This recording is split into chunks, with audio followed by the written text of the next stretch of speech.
Yang harus kita ingat sebagai seorang guru, kita harus sentiasa kreatif dalam pembelajaran kita dan juga pengajaran kita, sama ada di dalam bilik darjah ataupun di luar bilik darjah.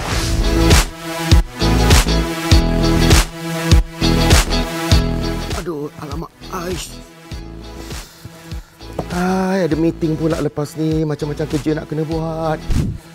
Baiklah, pada hari ini, itu salah satu merupakan induksi saya kepada anda semua. Memang sebagai seorang guru, anda dibebani dengan pelbagai kerja, tugasan dan juga amanah yang harus dilakukan.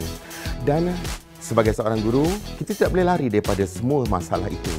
Jadi pada hari ini, saya Cikgu Don bersama dengan anda untuk berkongsi beberapa tips untuk menjadi seorang guru yang hebat, cemerlang di mata anak-anak dan juga di mata rakan-rakan kita.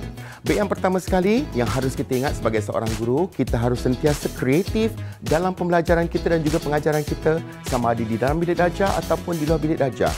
Kerana kreatif itu akan membantu kita menyelesaikan banyak masalah. Kreatif bukan hanya sahaja berfikir untuk kita melakukan, membuat kerja-kerja kreatif, tetapi dalam kita menyelesaikan masalah. Jadi kita dapat mengagihkan tugasan kita dengan baik. Ya, saya faham sebagai seorang guru, kadang-kadang tugasan kita sampai berbelas-belas. Bukan hanya setakat 2, 3 atau 5 atau 6. Malah kadang-kadang ada ad hoc kerja-kerja yang harus kita lakukan. Jadi kita harus kreatif bagaimana untuk menyelesaikan masalah itu. Jangan tertekan cikgu, yang terutama sekali kepada anak-anak didik kita, kita kreatifkan dalam pengajaran kita. Jangan hanya duduk sahaja ataupun menggunakan chalk and talk dan sebagainya. Gunakan sebaik mungkin, dan sekarang ni terlatih pun dihebatkan dengan PAK21, pelbagai teknik dan kaedah yang boleh membantu cikgu menjadi seorang guru yang kreatif.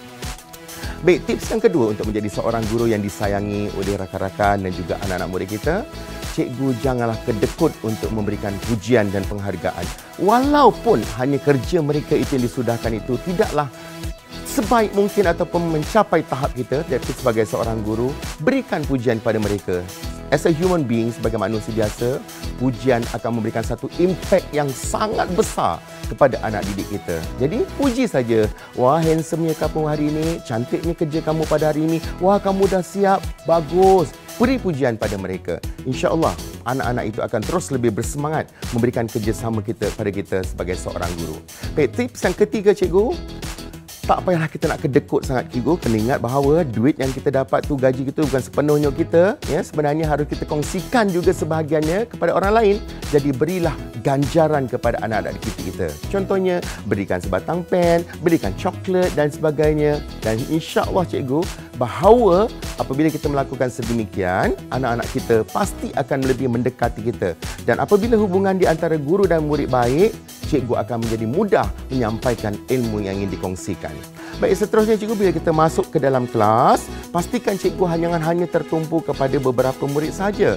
Kita seharusnya berkongsi dan juga melihat secara menyeluruh anak-anak murid kita walaupun yang berada di belakang sekali. Kerana sebenarnya anak-anak itu memerlukan pemerhatian ataupun perhatian daripada kita semua sebagai ibu bapa di sekolah. Jadi kena adil dan saksama. Seterusnya cikgu, kita harus memaksimumkan teknologi yang ada. Kalau anda kata cikgu pandai menggunakan LCD, pandai menggunakan projektor, pandai guna komputer dan apa saja, maksimumkan cikgu. Gunakan sebaik mungkin kerana anak-anak kita ini sebenarnya merupakan individu yang sentiasa menantikan sesuatu yang berbeza daripada kita. Dan seterusnya cikgu, kita harus sentiasa proaktif.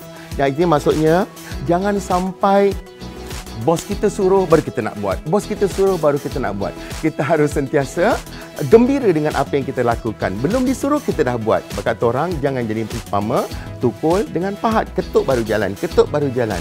Kita buatlah dengan hati gembira ya cikgu. Dan seterusnya, apa yang kita harus ingat, tips yang paling penting cikgu, semua kekurangan dan kelemahan, sebab saya faham di sekolah kita terlampau banyak kekurangan dan kelemahan yang terpaksa kita hadapi. Tetapi jangan jadikan ia sebagai satu batu penghalang. Jadikan ianya sebagai ruang untuk kita merebut peluang. Contohnya cikgu ya, misalnya anak-anak kita daripada orang miskin, daripada orang susah. Jangan kita merungut. Kita ambil kekurangan dan kelemahan itu sebagai peluang kita untuk membantu mereka, dekati mereka dengan kasih sayang. InsyaAllah, impactnya sangat besar. Dan seterusnya cikgu, tips yang saya ingin berkongsikan, jangan sekali-kali tolak kerja ya cikgu. Kalau anda kata orang beri kerja pada kita, bermaksud itu adalah merupakan satu kepercayaan. Jadi maksudnya apabila pengetua kita atau pemimpin kita memberi kerja, jangan jangan tolak kerana pengetua kita ataupun pemimpin kita telah melihat kebolehan kita sejauh mana untuk diberi kepercayaan itu. Ianya bukan bebanan tetapi kepercayaan dan penghargaan kepada cikgu semua. Seterusnya yang paling penting dalam hati kita cikgu ya. Apabila kita melakukan sesuatu, kita harus ikhlas dan juga gembira dengan melakukan kerana insya-Allah dengan keikhlasan kita tidak akan merungut dan sebagainya. Ini lagi satu yang paling penting, tips yang cikgu harus ingat. Hormati ketua kita. Sama ada suka atau tak suka, dia tetap ketua kita. Kadang-kadang kita sendiri pun berselisih faham dengan ibu bapa kita. Tapi kita tetap hormat mereka, bukan? Dan kalau mereka kata sesuatu yang kita tidak bersetuju, jumpa dan berbincang secara berhemah.